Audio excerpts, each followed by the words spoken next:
दोस्तों, आज हम फिर से हाजिर हैं आपके लिए एक बहुत ही शानदार थ्रिलर सीरीज को लेकर, जिसका नाम है गुलाम मामुन और इसकी IMDb रेटिंग है 7.1, जिसे आप होइचोई प्लेटफॉर्म पर देख सकते हैं। बात करूं सीरीज की तो इसका हर सीन आपको पूरी तरह से कनेक्ट करके रखता है। इसके स्टार्टिंग में जो सस्पेंस शुरू होता है वो अंत तक आपको हिलने का मौका नहीं देगा। तो चलिए अब बिना देरी किए शुरू करते हैं इस पूरी सीरीज को, लेकिन उससे पहले जल्दी से चैनल को सब्सक्राइब कर लीजिए। तो कहानी की शुरुआत में हम पुलिस की डिटेक्टिव ब्रांच का ऑफिस देखते हैं, जहां एक ऑफिसर साकिब अपने साथी साबिर से कहता है कि अगर मामुन उसके बारे में पूछे तो उसे कहना कि वो रात 12 बजे वहीं मिलेगा जहां उनकी मिलने की बात फिक्स हुई थी।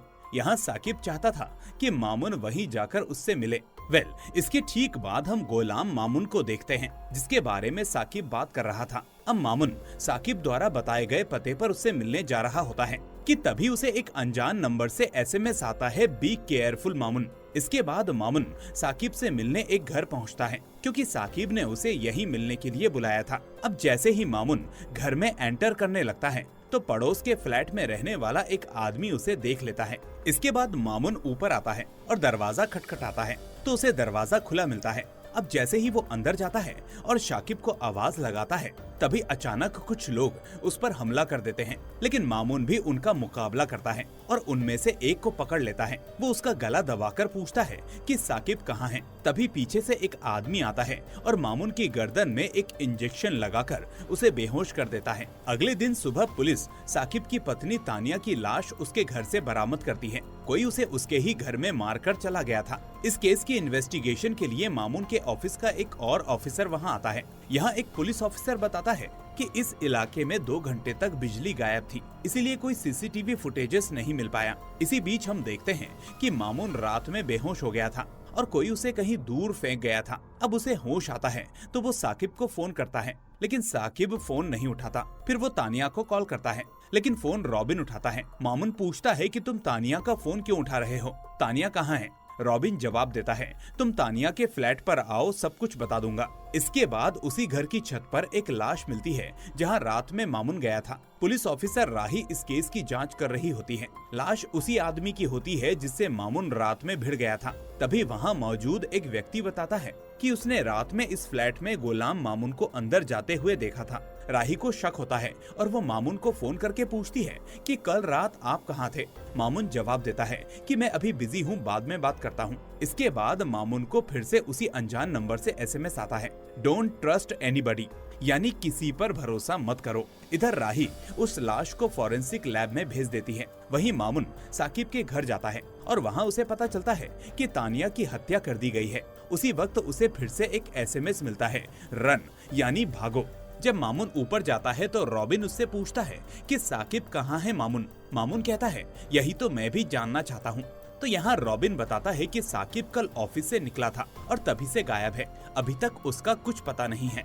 मामुन बताता है कि कल दोपहर में साकिब ने उसे कहा था कि रात में वो उससे एक जगह पर मिलेगा, लेकिन कल शाम को एक अनजान नंबर से मामुन को फोन आया था कि साकिब उसे जिरातला के एक घर में मिलने के लिए कह रहा है। इसलिए मामुन वहां गया, लेकिन साकिब वहां पर नहीं था। वहीं डिटेक्टिव ब्रांच का चीफ रॉबिन को फोन करके कहता है कि मामुन को ऑफिस लेकर आओ। ऑफिस पहुंचने पर सबको लगता है कि इन दोनों मर्डर्स में मामुन का हाथ हो सकता है। चीफ मामुन से कहता है कि तुम्हें अंदाजा भी है कि तुम कितनी मुसीबत में हो। तुम इस केस के प्राइम सस्पेक्ट हो। जिस व्यक्ति ने तुम्हें रात में उस घर में घुसते देखा था, उसी घर में ये लाश मिली है। मामुन कुछ समझ नहीं पाता और पूछता है कि किसकी लाश। तभी राही उस व्यक्ति की लाश दिखाती है जिसका नाम नासिर था। मामुन कहता है कि ये तो वही व्यक्ति है जिससे कल रात मेरी हाथापाई हुई थी।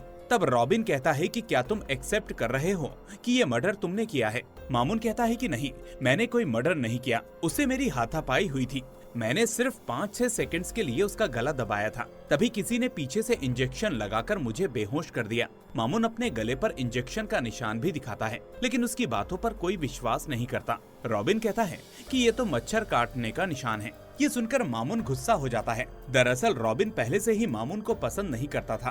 तब रॉबिन एक चौंकाने वाली बात कहता है कि मामुन गोल्ड स्मगलिंग में भी शामिल है, क्योंकि नासिर नाम का वो आदमी भी इससे जुड़ा हुआ था और मामुन के बैंक अकाउंट में परसों 50 लाख रुपए जमा हुए हैं। मामून कहता है कि उसे इस सब के बारे में कुछ नहीं पता। तभी रॉबिन मामून को साकिब की पत्नी तानिया की एक तस्वीर दिखाता है और कहता है कि साकिब की पत्नी के साथ अफेयर के चलते मामून ने तानिया को मार दिया होगा। मामून कहता है कि नहीं, तानिया, साकिब और मैं यूनिवर्सिटी से दोस्त हैं, इसलिए हमारी एक साथ तस्वीर हो सकती है। लेकिन मामून की बातों पर कोई विश्वास नहीं करता क्योंकि सारे सबूत उसके खिलाफ थे। तभी चीफ मामून को अरेस्ट करने का ऑर्डर दे देता है। इसके बाद राही मामून से उसके सभी कार्ड, फोन और पिस्तौल ले लेती है, लेकिन मामून के ऑफिस का आईडी कार्ड नहीं मिलता। मामून कहता है कि शायद वो धक्का मुक्की में कहीं गिर गया होगा। उधर अगले दिन रात में पुलिस को एक गैराज में कार के अंदर से साकिब की लाश मिलती है और शॉकिंगली यहाँ साकिब के हाथ में मामून का आईडी कार्ड भी होता है। इससे केस और ज्यादा उलझ जाता है। इसके बाद सीन पास्ट में शिफ्ट होता है और हम 18 सितंबर 2010 का सीन देखते हैं। मामून की बड़ी बहन उसे फोन करती है और बताती है कि उसके पति आतिक ने उस पर हाथ उठाया है। पिछले कुछ सालों से वो ऐसा ही कर रहा है। वो अब गुस्से में ही रहता है और हर छोटी छोटी बात पर उस पर चिल्लाता है। तब मामून अपनी बहन से कहता है कि तुम शांत रहो, मैं उनसे बात करके इस मामले को देखता हूँ। इसके बाद हम मामून के जीजा आतिक को देखते हैं, जो पुलिस में मामून के साथ ही काम करता है, जो मामून को अपने साथ एक ऑपरेशन के लिए लेकर निकलता है। मामून उससे पूछता है कि क्या हुआ, वो इतना परेशान क्यों है, घर में किसी बात को लेकर झगड़ा हो गया। ये सब सुनकर आतिक गुस्सा हो जाता है और कहता है कि तू यहाँ आराम से अखबार पढ़, और इतना कहकर वो मामून को वहाँ उतार कर आगे चला जाता है। अब आतिक के थोड़ी दूर जाने के बाद ही मामून को गोलीबारी की आवाज सुनाई देती है और वो दौड़ता हुआ वहाँ पहुँचता है। यहाँ हम उस आदमी को देखते हैं जिसने रात में मामून को इंजेक्शन लगाकर बेहोश किया था। यहाँ एक लड़की को किडनैप भी किया गया था, जिसे बचाने के लिए आतिक और मामून इस ऑपरेशन के लिए आए थे। यहाँ लड़की को तो उन्होंने बचा लिया, लेकिन आतिक को किडनैपर्स पकड़ लेते हैं। यहाँ मामून भी उनका सामना करता है। उधर आतिक मामून से बार बार कहता है कि वो गोली चलाए, लेकिन किडनैपर्स उसे पिस्तौल नीचे रखने के लिए कहते हैं। मामून समझ नहीं पाता कि वो क्या करे, लेकिन ये उसका अपना जीजा था। अगर उसे कुछ हो जाता तो वो खुद को कभी माफ नहीं कर पाता, इसीलिए वो गोली नहीं चलाता और पिस्तौल नीचे रखने ही वाला होता है कि तभी किडनैपर्स आतिक को गोली मार देते हैं।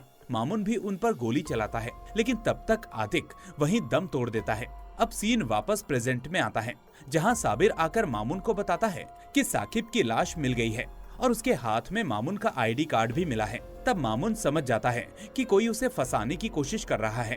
इसी बीच डिटेक्टिव ब्रांच के चीफ से पत्रकार पूछते हैं कि क्या इन दोनों हत्याओं के बीच कोई संबंध है। चीफ बताता है कि वो इस मामले की जांच कर रहे हैं और सही जानकारी मिलते ही वो उन्हें बताएंगे। इसके बाद चीफ मामून के केस की जिम्मेदारी राही को देता है और उसे मामून को लेकर कोर्ट जाने के लिए कहता है।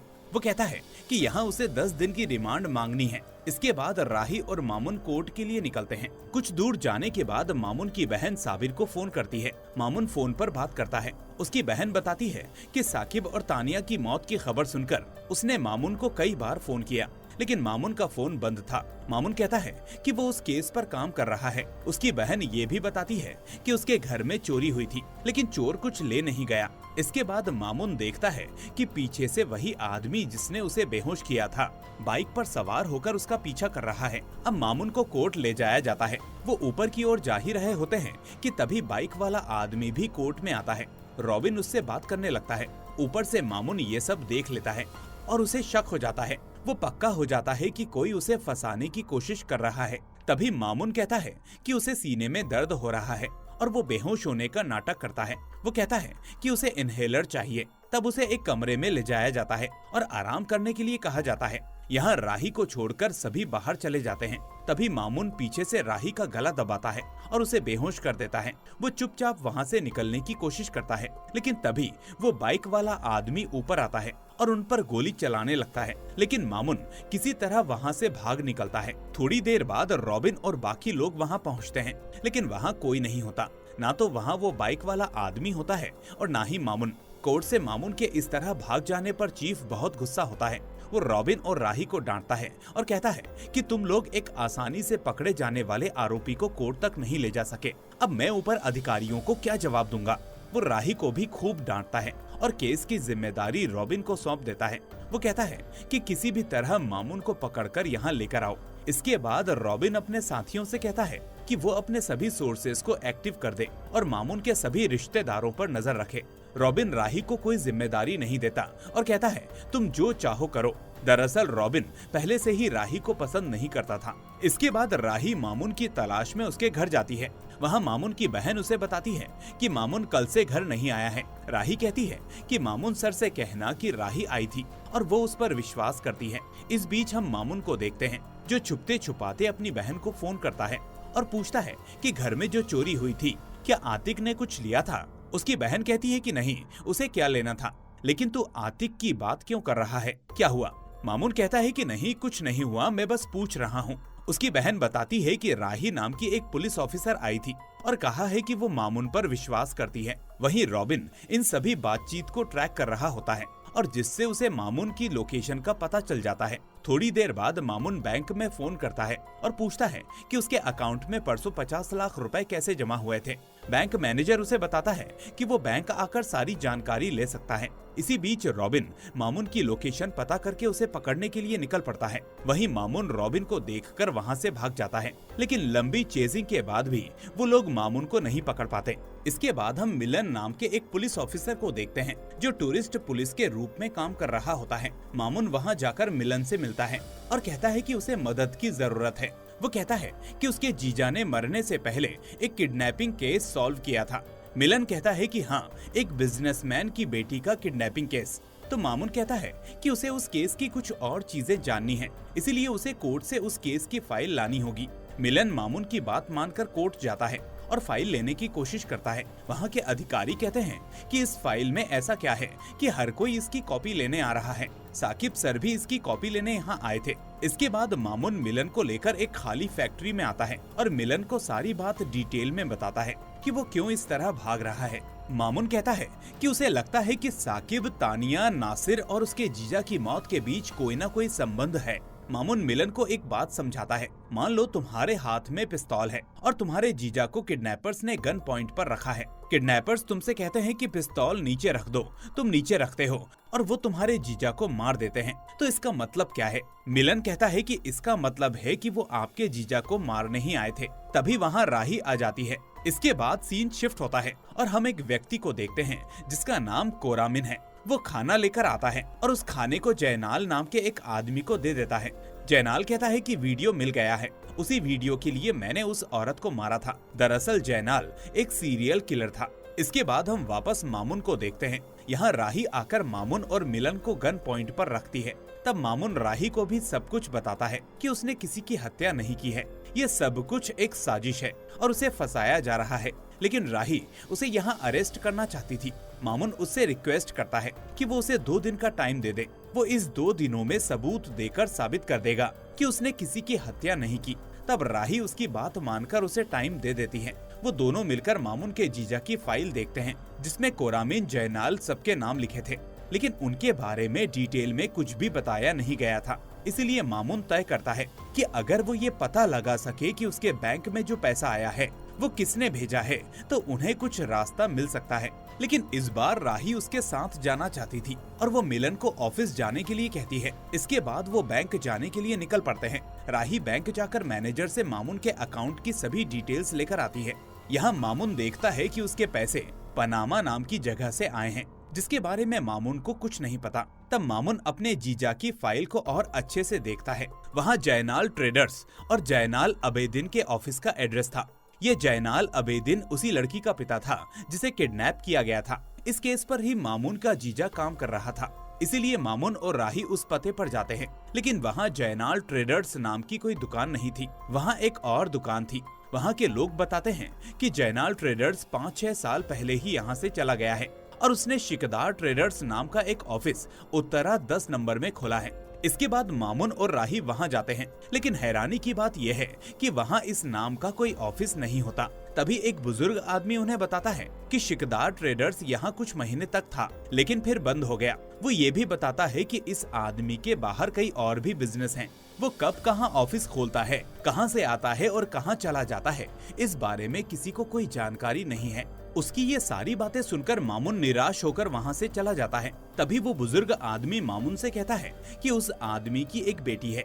जो उसके भतीजे के साथ पढ़ती है। तब मामून उससे उस लड़की का पता लेता है। इस बीच हम CIB ऑफिस में देखते हैं कि इंस्पेक्टर साबिर केस की ब्रीफिंग कर रहा है। उनके अनुसार उनके ऑफिसर साकिब को गोली सिर में लगी थी, जिससे उसका एक हिस्सा पैरालाइज हो गया था, लेकिन उसका शव उन्हें आगे की ओर झुका हुआ मिला था और उसके हाथ में मामून का ID कार्ड था। अगर मामून ने साबिर को मारा होता तो वहाँ उसका ID कार्ड छोड़कर फंसने का कोई कारण नहीं था। इसके अलावा उन्होंने साकिब के घर के पुराने CCTV फुटेजेस भी चेक किए, जहाँ उन्हें जयनाल नाम का आदमी दिखाई दिया। उसका पूरा नाम चाकू जयनाल था, जो पुलिस का एक फरार आरोपी था। इसका मतलब है कि इन दोनों हत्याओं से उसका कोई संबंध हो सकता है।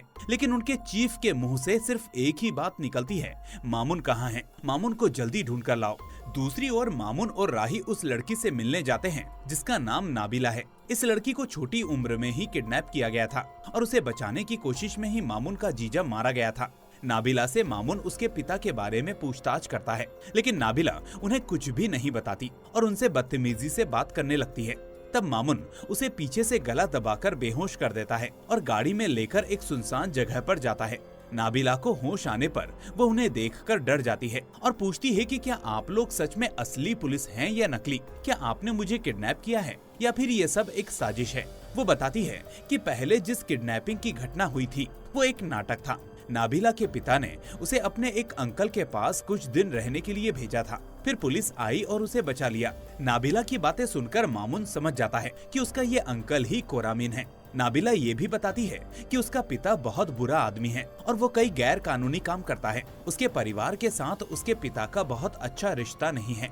नाबिला अपने पिता से बहुत नफरत करती है। उसके पिता के कई नाम हैं और कई पासपोर्ट भी हैं, लेकिन उसका असली नाम हुकूमत चौधरी है। मामून नाबिला से उसके पिता का पता पूछता है। नाबिला बताती है कि उसका पिता 2-3 साल से देश में नहीं आया है, लेकिन अगर आया तो RT बाजार में शापला ज्वेलर्स नाम की एक दुकान है, वो वहाँ बैठता है। इसके बाद मामून और राही उस ज्वेलरी शॉप पर जाने के लिए निकल पड़ते हैं। वहाँ पहुंचकर वो बहुत सारे लोगों की भीड़ देखते हैं। तभी राही वहाँ जाकर देखती है कि चाकू जयनाल मर चुका है, किसी ने उसे मार दिया है। मामून वहाँ से निराश होकर वापस आ जाता है। तब राही उसे समझाती है कि आप इस तरह घूम घूम कर कुछ हल नहीं निकाल सकते, इसलिए आप सरेंडर कर दीजिए, मैं आपकी मदद करूंगी। इसके बाद मामून और राही चुपचाप घर में घुस जाते हैं। उन्हें देखकर मामून की बहन चौंक जाती है।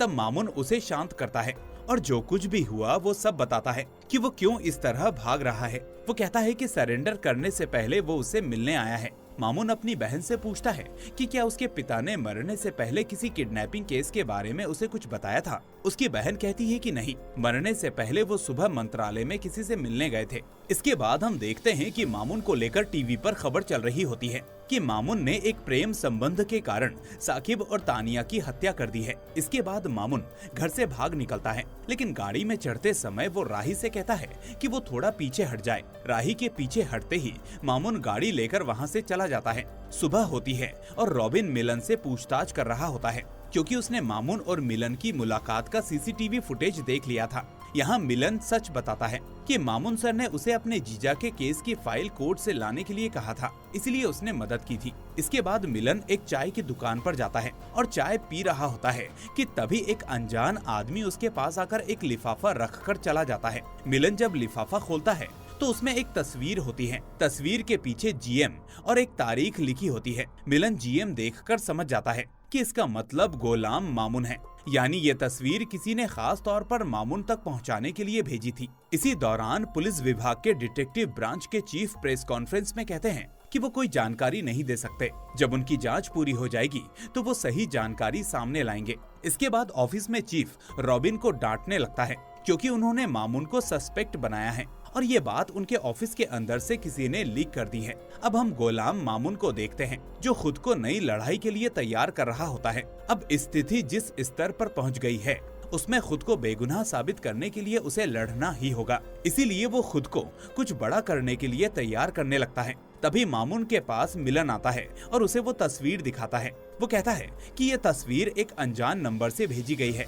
हो सकता है कि ये आदमी आपकी भलाई चाहता हो, लेकिन मामून को अब किसी पर भरोसा नहीं होता। मामून तस्वीर को ध्यान से देखता है और कहता है कि वो इसमें से सिर्फ एक शख्स को पहचानता है, जो मंजूरुल करीम है। यहाँ तस्वीर के पीछे एक डेट लिखी होती है जो होती है 22 जुलाई 2010। ये देखकर मामून को अपने जीजा की याद आती है। उसके जीजा ने उससे कहा था कि इस तरह घूमने की बजाय अखबार पढ़ो तो तुम बहुत कुछ जान सकते हो। उसने मामून को दैनिक मुक्तबाक पढ़ने के लिए कहा था। तब मामून मिलन को लेकर पब्लिक लाइब्रेरी की ओर निकल पड़ता है। रास्ते में एक जगह पुलिस ने चेक पोस्ट लगा रखा होता है। वहाँ मामून की गाड़ी रुकती है, लेकिन मिलन को देखकर पुलिस ज्यादा जांच नहीं करती क्योंकि वो पुलिस का आदमी है, इसलिए वो उन्हें जाने देते हैं। इसके बाद वो पब्लिक लाइब्रेरी में पहुंचते हैं। वहां वो 2010 के अगस्त सितंबर के अखबारों को चेक करते हैं और एक खबर देखते हैं कि एक मंत्री के बेटे ने आत्महत्या कर ली। उस लड़के की तस्वीर भी वहां थी। तब मामून अपने पास रखी तस्वीर निकालता है और उसके साथ मिलाता है। वो देखता है कि ये वही तस्वीर है। इस लड़के का नाम जुनैद था, जो एक मंत्री का बेटा था। कहा जाता है कि उसने आत्महत्या की थी, लेकिन इस आत्महत्या और इस तस्वीर का उसके जीजा के केस से क्या संबंध है, ये मामून समझ नहीं पाता। इसी बीच रॉबिन और उसके साथी मामून की गाड़ी का सीसीटीवी फुटेज देखकर समझ जाते हैं कि वो अब लाइब्रेरी में है, इसलिए वो भी पब्लिक लाइब्रेरी की ओर निकल पड़ते हैं। इस बीच मामून और मिलन अखबारों को पलटते हुए देखते हैं कि मंत्री के बेटे जुनैद के दफनाने के बाद मंत्री इलाज के लिए विदेश चला गया था। हालांकि यहाँ कोई ज्यादा डिटेल नहीं थी, लेकिन कुछ पेज पलटने पर उन्हें एक और खबर मिलती है कि मंत्री के विदेश जाने के बाद उसके बेटे की अचानक मौत के लिए एक केस दर्ज किया गया था और इस केस की जांच की जिम्मेदारी मामून के जीजा को दी गई थी। मामून का जीजा 18 सितंबर को मारा गया था। 16-17 सितंबर के अखबारों को अच्छे से देखने पर वो पाते हैं कि 2 महीने बाद मंत्री वापस देश लौटा और 17 सितंबर ऑफिस ज्वाइन किया और मामून का जीजा मरने से एक दिन पहले मंत्रालय गया था, यानी 17 सितंबर को। ये वही दिन था जब मंत्री ने विदेश से लौटकर ऑफिस ज्वाइन किया था। उसी दिन मामून का जीजा मंत्री से मिलने गया था और अगले दिन ही उसकी मौत हो गई। इस बीच रॉबिन और उसके साथी मामून की तलाश करते हुए वहां पहुंच जाते हैं। तब वो मामून और मिलन को गन पॉइंट पर ले लेते हैं। तभी मामून मिलन से उसकी बंदूक छीन लेता है और उसी के सिर पर रखकर रॉबिन से कहता है, रॉबिन मुझे जाने दो। रॉबिन कहता है कि तुम सरेंडर करो। मामून तब मिलन को धक्का देकर ऊपर की ओर गोली चलाता है और वहाँ से भाग जाता है। भागते समय उसे चारों ओर से पुलिस घेर लेती है और कहती है कि सर आप सरेंडर कर दीजिए, लेकिन मामून कहता है कि आई कांट गो बैक। यहाँ मामून और पुलिस के बीच झड़प होने लगती है। मामून उन्हें घायल करके वहाँ से निकल जाता है। तभी राही एक बाइक लेकर आती है और मामून को बुलाती है। मामून उस बाइक पर राही के साथ वहाँ से चला जाता है। कुछ दूर जाने के बाद वो एक जगह रुकते हैं। वहाँ राही मामून पर गुस्सा करने लगती है। राही कहती है कि मामून ने उसे अकेला छोड़ दिया था, इसलिए अब उसे उसके साथ थाने जाना ही होगा। वो कहती है कि आप सरेंडर कर दीजिए, लेकिन मामून कहता है कि तुम मुझे गोली मारे बिना नहीं रोक सकती। इसके बाद मामून वो तस्वीर राही को दिखाता है और कहता है कि सारा खेल यही है। तब मामून एक और चौंकाने वाली बात कहता है कि मंत्री के बेटे जुनैद ने आत्महत्या नहीं की थी। वो अखबार देखकर समझ गया है कि उसे शायद मार दिया गया था और यही बात साकिब और तानिया को किसी तरह पता चल गई थी, इसलिए उन्हें मार दिया गया। लेकिन यही चीज मामून के जीजा के साथ भी हुई और जिन लोगों ने साकिब और तानिया को मारा है वो अब मामून को फंसाने की कोशिश कर रहे हैं। तब राही कहती है कि शायद कहीं कोई वीडियो है, क्योंकि राही ने अपने चीफ को इस बारे में बात करते हुए सुना था। मामून तब कहता है कि यू आर राइट, कहीं न कहीं एक सबूत जरूर है जिसे मिटाने के लिए ही वो इतनी मेहनत कर रहे हैं। इसके बाद हम 18 जुलाई 2010 की घटना देखते हैं, जहां पैरामाउंट रिसोर्ट में एक पार्टी चल रही होती है। यहाँ हम मंजूरुल को भी देखते हैं। इसके अलावा वहाँ मंत्री के बेटे जुनैद और उसकी गर्लफ्रेंड सोफिया भी मौजूद होती है। लेकिन मामून के पास जो तस्वीर होती है उसमें पार्टी खत्म होने के बाद जुनैद और सोफिया कमरे में चले जाते हैं। तब मंजूरुल बार बार सोफिया को फोन करता है। सोफिया मजबूर होकर फोन उठाती है। मंजूरुल सोफिया से कहता है कि वो उससे अभी मिले। उनकी बातचीत से हम समझ सकते हैं कि सोफिया का पहले मंजूरुल के साथ रिश्ता था, लेकिन अब सोफिया का जुनैद के साथ रिश्ता है और वो जुनैद को बहुत प्यार करती है। लेकिन जुनैद के साथ जो रिश्ता है वो मंजूरुल को पता नहीं था। मंजूरुल फोन करके सोफिया से बार बार आने के लिए कहता है। सोफिया कहती है कि उसकी तबीयत ठीक नहीं है, वो नहीं आ सकती। वहीं अब हम मामून और राही को देखते हैं। मामून समझ नहीं पा रहा था कि अब उसे क्या करना चाहिए। मामून तब राही को बताता है कि एक अनजान नंबर से उसे अक्सर एसएमएस आते हैं। हो सकता है कि वही व्यक्ति ये तस्वीर उसे भेज रहा हो। शायद वो उसकी भलाई चाहता हो या उसे गलत जानकारी देकर केस का रुख मोड़ रहा हो। राही तब मामून से वो नंबर मांगती है ताकि वो उसकी डिटेल्स को चेक कर सके। कुछ देर बाद उसे नंबर की सारी डिटेल्स मिल जाती हैं। उसे पता चलता है कि पिछले 12 घंटों में ये नंबर 2 लोकेशंस पर एक्टिव हुआ है, एक सचिवालय में और दूसरा पैरामाउंट रिजॉर्ट में। पैरामाउंट नाम सुनकर मामून अपने पास रखी वो तस्वीर निकालता है और राही को दिखाता है। ये तस्वीर भी पैरामाउंट रिजॉर्ट में ली गई थी। उन्हें लगता है कि शायद इस रिजॉर्ट में वो अनजान शख्स मिल सकता है, इसीलिए वो वहाँ जाने के लिए निकल पड़ते हैं। वहाँ पहुंचकर वो रिजॉर्ट के मैनेजर से बात करते हैं और उस अनजान नंबर को दिखाते हैं। वो पूछते हैं कि क्या कोई फरीद अहमद नाम का यहाँ कोई है, क्योंकि ये सिम फरीद अहमद के नाम पर है। लेकिन हम यहाँ देखते हैं कि कोई उन पर सीसीटीवी कैमरे से नजर रख रहा होता है। यहाँ मामून एक बड़ी पेंटिंग देखता है। इसमें एक लड़की की तस्वीर होती है जो मामून के पास रखी तस्वीर में भी है। मामून मैनेजर से पूछता है कि ये लड़की कौन है। मैनेजर बताता है कि ये उनकी डायरेक्टर मैम सोफिया बिनते रशीद हैं। मामून तब पूछता है कि क्या सोफिया से अब मिला जा सकता है। मैनेजर मना कर देता है और कहता है कि मैम तो देश से बाहर हैं। तब मामून और राही वहाँ से निकल जाते हैं। तभी सोफिया मैनेजर को फोन करके कहती है कि उन्हें उसके कमरे में ले आएं। यहाँ सोफिया का देश से बाहर होना मैनेजर का झूठ था। इसके बाद हम सोफिया को देखते हैं। मामून सोफिया से पूछता है, आप मेरी मदद क्यों कर रही हैं? सोफिया साफ इनकार कर देती है और कहती है कि वो उसकी मदद क्यों करेगी। मामून उससे कहता है कि आप साकिब की पत्नी तानिया के साथ पढ़ती थी। आपने तानिया के साथ सब कुछ शेयर किया था। आपने एक वीडियो के बारे में बताया था। सोफिया तब भी सब कुछ इनकार कर देती है और कहती है कि मुझे इन सब बातों के बारे में कुछ नहीं पता। तब मामून उससे बहुत रिक्वेस्ट करता है कि वो सब सच बताएं। आखिरकार मामून के जोर देने पर सोफिया सच बताने को तैयार हो जाती है। वो बताती है कि वो और जुनैद रिलेशनशिप में थे और शादी करने वाले थे, लेकिन मंजूरुल को इस बारे में पता चल गया। पार्टी के दौरान जब सोफिया और जुनैद डांस कर रहे थे तब मंजूरुल अपने लोगों के साथ आया और जुनैद को बेरहमी से पीटने लगा। फिर वो उसे घसीटते हुए स्विमिंग पूल के पास ले गया। सोफिया ने उसे रोकने की बहुत कोशिश की, लेकिन वो नहीं रोक पाई। तब मंजूरुल ने जुनैद को स्विमिंग पूल में धकेल दिया और उसे पानी में डुबोकर मार डाला। ये सब कुछ सोफिया के सामने हुआ, लेकिन वो कुछ नहीं कर सकी। अगले दिन पूरे देश में खबर फैल गई कि मंत्री के बेटे जुनैद ने आत्महत्या कर ली। मामून का जीजा भी इस मामले पर बात करने सचिवालय गया था। वहीं अगले ही दिन सोफिया का पिता उसे लेकर लंदन चला गया। उनकी बातचीत के बीच राही के फोन पर एक कॉल आती है। कॉल कोरामिन नाम के उसी व्यक्ति ने किया था। ये देखकर मामून को शक होता है कि आखिर कोरामिन और राही के बीच क्या संबंध है। और दोस्तों, यहीं पर असली ट्विस्ट रिवील होता है और तभी राही मामून और सोफिया को गन पॉइंट पर ले लेती है और कहती है कि ये वीडियो कहाँ है। जिस दिन मंजूरुल ने जुनैद को मारा था उस दिन सोफिया ने एक वीडियो बनाया था। राही की ये बात सुनकर मामून हैरान रह जाता है। तब राही कहती है कि उसने मामून का इस्तेमाल किया था ताकि वो इस वीडियो तक पहुंच सके, नहीं तो मामून बार बार उससे इस तरह भाग नहीं सकता था।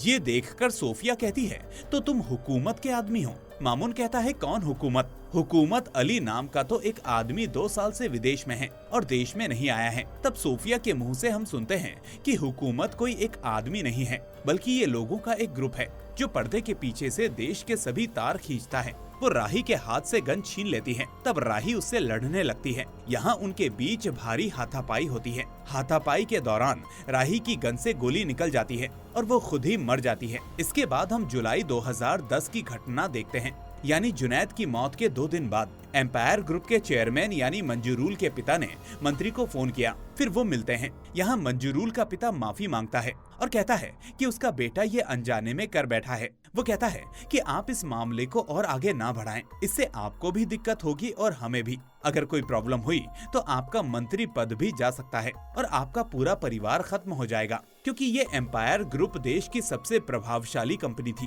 कह सकते हैं कि वे ही हुकूमत को कंट्रोल करते थे। मंत्री के पास अब कुछ करने को नहीं बचता और वो इस बात को मान लेता है। इसके बाद हम मामून के जीजा को देखते हैं। वो अपने चीफ से बात करता है कि जुनैद की मौत आत्महत्या जैसी नहीं लगती, शायद ये एक हत्या का मामला है। वो इस मामले की जांच करना चाहता है, लेकिन चीफ उसे इसकी जांच करने से मना कर देता है और कहता है कि केस की फाइनल रिपोर्ट दे दो। 17 सितंबर 2010 को मामून की बहन ने बताया था कि उसके पति की मौत से एक दिन पहले वो मंत्रालय में किसी से मिलने गया था। उस दिन मामून का जीजा मंत्री से मिलने आया था। वो मंत्री से कहता है कि आपके बेटे ने आत्महत्या नहीं की, उसे मार दिया गया है। हालांकि मंत्री को ये बात पहले से ही पता थी, फिर भी वो पूछता है कि क्या आपके पास कोई सबूत है। वो कहता है कि 2-3 लोगों ने ये सब देखा था, लेकिन वो डर की वजह से सामने नहीं आ रहे हैं और मंजूरुल को उनके बयानों के बिना गिरफ्तार नहीं किया जा सकता। लेकिन अगर मंजूरुल को गिरफ्तार करके पूछताछ की जाए तो सच्चाई सामने आ जाएगी, इसीलिए मंत्री की मदद की जरूरत है। लेकिन मंत्री कहता है कि वो इस मामले में कुछ नहीं कर सकता क्योंकि हुकूमत के लोग मानेंगे नहीं और मंत्री पहले से ही एम्पायर ग्रुप के साथ इस मामले पर एक समझौता कर बैठा है। इसलिए मामून का जीजा इस बात को जान गया था और यही वजह थी कि हुकूमत के लोगों ने उसे मार डाला। यहाँ प्रेजेंट में मामून सोफिया से हुकूमत के बारे में पूछता है। सोफिया उसे हुकूमत के बारे में समझाती है कि देश में कितनी बड़ी बड़ी दुर्घटनाएं हो रही हैं। क्या ये सिर्फ दुर्घटनाएं हैं या कुछ और? सोफिया ये भी कहती है कि हमारे देश में अचानक चीजों के दाम बढ़ जाते हैं, संकट शुरू हो जाते हैं, पैसे की तस्करी होती है। ये सब कौन कर सकता है? सरकार तो इन सब के बारे में कुछ नहीं कहती। तो ये सब कैसे होता है? ये सब हुकूमत करती है। आसान शब्दों में कहें तो हुकूमत एक विचार या चक्र है जो सामने नहीं आता, वो पर्दे के पीछे से देश को कंट्रोल करते हैं। तब मामून सोफिया से कहता है, तो आप सबके सामने आकर इस बात को क्यों नहीं बताती? सोफिया कहती है कि वो ऐसा नहीं कर सकती क्योंकि इससे उसका परिवार खत्म हो जाएगा, हुकूमत के लोग उसे मार डालेंगे। इसके बाद मामून वहाँ से चला जाता है और कोरामीन को फोन करता है। वो कहता है कि मंजूरुल करीम को बता देना कि मैं जो पता दूंगा वहाँ आना होगा, नहीं तो मंजूरुल का वो वीडियो मैं अपलोड कर दूंगा। तब कोरामीन कहता है, मामून साहब, मैं आपको 2 घंटे का समय देता हूँ। अगर इन 2 घंटों में आपने वीडियो नहीं भेजा तो मैं आपकी बहन और भांजी को मार डालूंगा। मामून तब तेजी से अपने घर की ओर दौड़ता है। इसी बीच रॉबिन मामून के फोन की लोकेशन ट्रैक करके पता लगाता है कि वो कहाँ है। वहीं मामून अपनी बहन को फोन करता है लेकिन वो फोन नहीं उठाती। तब मामून रॉबिन को फोन करता है और कहता है कि मुझे पता है कि तुम मुझे ट्रैक कर रहे हो, मेरी बहन बहुत बड़े खतरे में है। कोरामीन के लोगों ने उन्हें किडनैप कर लिया है। मामून रॉबिन से मदद मांगता है और उसे अपने घर जाने के लिए कहता है। रॉबिन उसकी बात पर यकीन नहीं करता और कहता है कि क्या ये तुम्हारी कोई नई चाल है? मामून तब दौड़ते हुए घर के पास पहुंचता है। घर के अंदर जाते ही मामून देखता है कि कोरामीन के लोगों ने उसकी बहन को बंधक बनाकर रखा है। यहाँ मामून और उनके बीच भारी गोलाबारी होती है। सभी को मारकर मामून घर के अंदर जाता है। तभी एक व्यक्ति उसकी बहन को गन पॉइंट पर ले लेता है। वो मामून के सामने था। वो बार बार मामून से पिस्तौल नीचे रखने के लिए कह रहा था और मामून की बहन उसे गोली चलाने के लिए कह रही थी, ठीक वैसे ही जैसे मामून के जीजा के साथ हुआ था। अब सवाल ये है कि मामून क्या करेगा? क्या वो पहले की तरह गलती करेगा या गोली चलाएगा? लेकिन मामून धीरे धीरे अपनी गन नीचे करता है और जब वो व्यक्ति थोड़ा पीछे हटता है तो वो गोली चला देता है और इस बार वो पहले जैसी गलती नहीं करता। इसके बाद वहाँ एक और व्यक्ति आता है। मामून उसे गोली मारने जाता है लेकिन देखता है कि उसकी पिस्तौल में गोलियां नहीं है। उसी दरमियान रॉबिन आता है और उसे मार देता है। फिर रॉबिन मामून की बहन के लिए सेफ्टी का अरेंजमेंट करता है और मामून को गिरफ्तार करके ले जाता है। इसके बाद मामून और रॉबिन एक जगह रुकते हैं। तब मामून रॉबिन को सच्चाई बताता है। रॉबिन कहता है कि ये तुम्हारा बनाया हुआ प्लान भी हो सकता है। मामून कहता है, नहीं, ऐसा नहीं है। तब मामून रॉबिन से 24 घंटे का समय मांगता है ताकि वो सबके मुखौटे उतारकर खुद को बेगुनाह साबित कर सके। रॉबिन कहता है कि ठीक है, मैं तुम्हारी बात मानता हूँ, लेकिन फिलहाल तुम मेरे साथ थाने चलो, हम इस मामले की जांच करेंगे। वो उसे जबरदस्ती गाड़ी में बैठाता है और गन पॉइंट पर लेकर गाड़ी चलाने लगता है। मामून तेज गाड़ी चला रहा था। तभी उसने रॉबिन से पूछा कि तुम कोरामीन को कैसे जानते हो? रॉबिन कहता है कि एक जमीन के सिलसिले में उसकी उससे जान पहचान हुई थी। इसके अलावा उसका कोरामीन से कोई रिश्ता नहीं है। इसी बातचीत के दौरान मामून अचानक गाड़ी का ब्रेक लगाता है जिससे रॉबिन के हाथ से पिस्तौल गिर जाती है। मामून तभी पिस्तौल उठाकर रॉबिन की तरफ तान देता है और कहता है कि हथकड़ी निकालो और अपने हाथों में लगाओ। रॉबिन मजबूर होकर अपने हाथों में हथकड़ी लगाता है, जिसके बाद मामून गाड़ी में रॉबिन को हथकड़ी लगाकर वहाँ से चला जाता है और मंजूरुल को फोन करता है। मंजूरुल फोन उठाता है और गालियाँ देने लगता है। मंजूरुल कहता है कि मुझे मेरा वो वीडियो दे। मामून उसे एक लोकेशन देता है और वहाँ आने के लिए कहता है। इसी बीच रॉबिन अपने चीफ को बताता है कि मामुन बहुत खतरनाक हो गया है, उसे पकड़ने के लिए किसी भी समय स्पेशल फोर्स उतारनी पड़ सकती है। चीफ उसे इसकी परमिशन दे देता है, जिसके बाद रॉबिन मामुन की लोकेशन ट्रैक करके उसका पीछा करने लगता है। वहीं थोड़ी देर बाद मंजूरूल भी अपने सारे लोगों को लेकर मामुन का पीछा करने लगता है। मामुन उन्हें घुमा फिराकर एक होटल की छत पर ले आता है। वहाँ कोरामिन अपने लोगों के साथ मामुन को पकड़ लेता है। तभी मंजूरूल वहाँ पहुँचता है और मामुन को गालियाँ देने लगता है और मारपीट भी करने लगता है। यहाँ मंजूरूल फिर से कहता है कि मुझे मेरा वीडियो दे। मामुन कहता है दूंगा, लेकिन पहले बता तू हुकूमत चलाता है। मंजूरूल कहता है कि नहीं, और तू हुकूमत को कभी ढूंढ भी नहीं पाएगा। हुकूमत एक आइडिया है, बस एक कॉन्सेप्ट है। मंजूरूल आगे कहता है कि कभी कभी लगता है कि देश को सरकार नहीं चलाती बल्कि कोई और चलाता है, यही हुकूमत है। चीजों के दाम अचानक से बढ़ जाते हैं, विदेशों में पैसा पहुंचाया जाता है, ये सब हुकूमत है। मामुन कहता है तूने मेरे जीजा को भी मार डाला। मंजूरूल कहता है कि ये कोरामिन ने प्लान करके तेरे जीजा को मारा था। साथ ही वो बताता है कि साकिब, तानिया, जुनैद सभी को मंजूरूल ने मारा है। इसी बीच रॉबिन अपनी पूरी फोर्स के साथ वहां पहुंच जाता है। यहाँ रॉबिन मामून को पकड़ने आता है, लेकिन तभी मंजूरूल रॉबिन से कहता है कि मामून एक देशद्रोही है, इसे गोली मार दो, ये मुझे ब्लैकमेल करके यहाँ लाया है। तभी मंजूरूल के पिता जो एम्पायर ग्रुप के चेयरमैन हैं, वो उसे फोन करके कहते हैं कि मंजूरूल जो कर रहा है वो पूरा देश देख रहा है। दरअसल मामून ने सोफिया के साथ मिलकर पहले से ही यहाँ एक हिडन कैमरा लगा रखा था। मंजूरूल ने जो कुछ भी कहा वो पूरा देश लाइव देख रहा था। अब सभी को सच्चाई पता चल गई है कि असली हत्यारा कौन है और हुकूमत क्या चीज है। इसके बाद मामुन मंजूरूल से कहता है जुनैद का कोई वीडियो नहीं है, लेकिन आज तूने खुद अपना वीडियो बना लिया।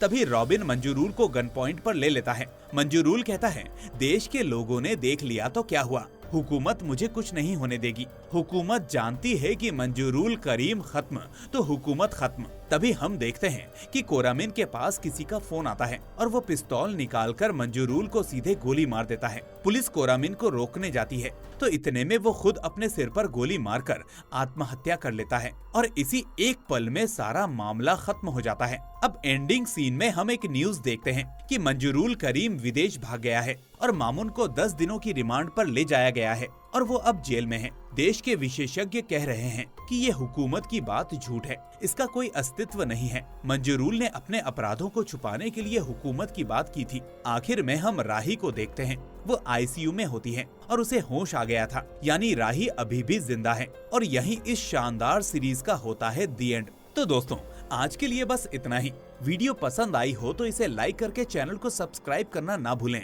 ताकि हम ऐसी ही शानदार सीरीज आपके लिए ला सकें। हम फिर मिलेंगे एक और ऐसी ही शानदार कहानी के साथ। Till then take care and thanks for watching.